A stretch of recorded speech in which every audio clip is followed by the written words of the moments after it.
ನಿಮ್ಮ ಸತ್ಯ ಯುನಿಲೆಟ್ ಅಲ್ಲಿ ಫುಲ್ ಮೂನ್ ಸೇಲ್ ಮೇ 31 ಒಂದಿನ ಮಾತ್ರ.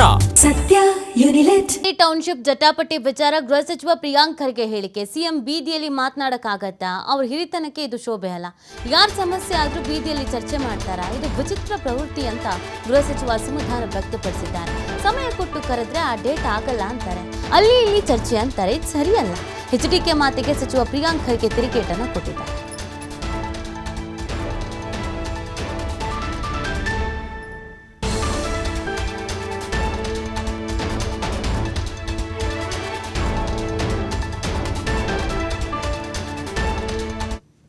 ಮುಖ್ಯಮಂತ್ರಿ, ಹಾಲಿ ಕೇಂದ್ರ ಸಚಿವರು ನೀತಿಗಳಾಗಲಿ ಯೋಜನೆಗಳಾಗಲಿ ಬೀದಿನಲ್ಲಿ ಮಾತಾಡೋದ? ಅವ್ರೇನು ಹೇಳಿದ್ರು ಮೊದಲು? ನಾನು ಖಾಲಿನೇ ಕೂತಿದ್ದೀನಪ್ಪ, ಮಾನ್ಯ ಮುಖ್ಯಮಂತ್ರಿಗಳು ಬ್ಯುಸಿ ಇದ್ದಾರೆ, ಅವ್ರು ಯಾವಾಗ ಕರೀತಾರೆ ನಾನು ಬರ್ತೀನಿ ಅಂತ ಹೇಳಿದ್ದು. ಯಾರು ಹೇಳಿದ್ದು? ಅವರು ಆಹ್ವಾನ ಮಾಡಿದರು. ಗೌರವಯುತವಾಗಿ ವಿಧಾನಸೌಧಕ್ಕೆ ಬನ್ನಿ, ನಿಮ್ಮ ಜೊತೆ 5 ಜನ ಕರ್ಕೊಂಡು ಬನ್ನಿ, ನಿಮ್ದು ಏನೇ ಸವಾಲುಗಳಿರ್ಬೋದು, ಏನೇ ಸಲಹೆಗಳಿರ್ಬೋದು, ಸಮಸ್ಯೆಗಳಿರ್ಬೋದು, ಬಗೆಹರಿಸಲಿಕ್ಕೆ ಪ್ರಯತ್ನ ಪ್ರಾಮಾಣಿಕವಾಗಿ ಮಾಡೋಣ ಎಲ್ಲರೂ ಸೇರಿ ಅಂತ. ಅವರು ಇಲ್ಲ ನಾನು ಬರಲಿಕ್ಕಾಗಲ್ಲ, ನೀವೇ ಬನ್ನಿ ಅಂತ ಹೇಳಿದ್ರು. ಡೇಟು ಚೇಂಜ್ ಮಾಡಿದ್ರು, ವೆನ್ಯೂನು ಚೇಂಜ್ ಮಾಡಿದ್ರು. ಇದು ಸರಿನಾ ಹೇಳಿ? ಬೀದಿನಲ್ಲಿ ಇವತ್ತು ಯೋಜನೆಗಳು, ನೀತಿಗಳು, ಸಮಸ್ಯೆಗಳು ಪರಿಹಾರ ಆಗ್ತದ? ಸಮಸ್ಯೆಗಳನ್ನು ಆವಾಲಿಸ್ಬೇಕು ಅಂದರೆ ಬನ್ನಿ, ಚರ್ಚೆ ಮಾಡಲಿಕ್ಕೆ ರೆಡಿ ಇದ್ದಾರಲ್ಲ.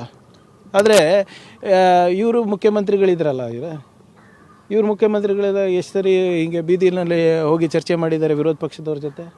ಮಾಡಿದಾರಾ? ಇವಾಗ ಯಾಕೆ? ಇದು ಇಟ್ಸ್ ಎ ಪೊಲಿಟಿಕಲ್ ಸ್ಟಂಟ್. ಅವರ ಹಿರಿತನಕ್ಕೆ, ಅವರ ನಿಭಾಯಿಸಿರುವಂಥ ಜವಾಬ್ದಾರಿಗೆ ಅಥವಾ ಇವಾಗಿರುವಂಥ ಜವಾಬ್ದಾರಿಗೆ ಸ್ಥಾನಮಾನದಲ್ಲಿ ಇದು ಶೋಭೆ ತರುವಂಥ ರೀತಿಯಾಗಿ ನಡ್ಕೊತಾ ಇಲ್ಲ ಸರ್. ಎಷ್ಟೋ ಈಗ ಈ ರೈತರ ಸಮಸ್ಯೆ. ಹಿರಿಯ ನಟ ನಿರ್ದೇಶಕ ಕೆ ಭಾಗ್ಯರಾಜ್ ನಿಧನ. ತಮಿಳು ನಿರ್ದೇಶಕ ಹಾಗೂ ನಟ ಕೆ ಭಾಗ್ಯರಾಜ್ ಹೃದಯಾಘಾತದಿಂದ ವಿಧಿವಶರಾಗಿದ್ದಾರೆ. ಚೆನ್ನೈ ಅಪೋಲೋ ಆಸ್ಪತ್ರೆಯಲ್ಲಿ ಚಿಕಿತ್ಸೆಯನ್ನು ಪಡಿತಾ ಇದ್ರು. ಭಾರತೀಯ ಚಿತ್ರರಂಗದಲ್ಲಿ ಚಿತ್ರಕಥೆಯ ರಾಜ ಅಂತಾನೆ ಪ್ರಖ್ಯಾತಿಯನ್ನು ಪಡ್ಕೊಂಡಿದ್ರು. ಅಲ್ಲದೆ ನರೇಶ್ ಅಭಿನಯದ ತೆಲುಗಿನ ಪಲೈಂದಿ ಖಾನ್ ಚಿತ್ರದ ನಿರ್ದೇಶನ, ಬೇಡ ಎಲ್ಲ ಕಣ್ಣಿಟ್ಲು, ಪ್ರಿಯರಾಳು ಮತ್ತು ಅಬ್ಬಾಯಿಗಾರು ಚಿತ್ರಗಳ ಸ್ಕ್ರಿಪ್ಟ್ ಬರೆದಿರುವಂಥದ್ದು ಕೆ ಭಾಗ್ಯರಾಜ್.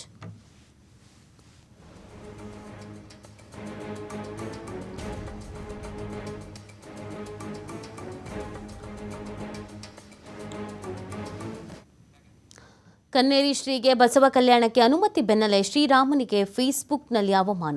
ಶ್ರೀರಾಮ ಹಾಗೂ ರೇಣುಕಾ ತಾಲಿಬಾನಿಗಳು ಅಂತ ಪೋಸ್ಟ್. ಬಸಪರ ಸಂಘಟನೆಗಳ ಒಕ್ಕೂಟ ಹೆಸರಿನ ಖಾತೆಯಿಂದ ಅವಮಾನ. ಪ್ರಚೋದನಕಾರಿ ಪೋಸ್ಟ್ ಬೆನ್ನಲ್ಲೇ ಫೇಸ್ಬುಕ್ ಖಾತೆ ವಿರುದ್ಧ ದೂರು. ಕಿಡಿಗೇಡಿಗಳ ವಿರುದ್ಧ ಕ್ರಮ ಕೈಗೊಳ್ಳಿ ಅಂತ ಪೊಲೀಸರಿಗೆ ದೂರು ನೀಡಲಾಗಿದೆ. ನಾಳೆ ನಡೆಯಲಿರುವ ಬಸವಾದಿ ಶಿವಶರಣರ ಬೃಹತ್ ಹಿಂದೂ ಸಮಾವೇಶ.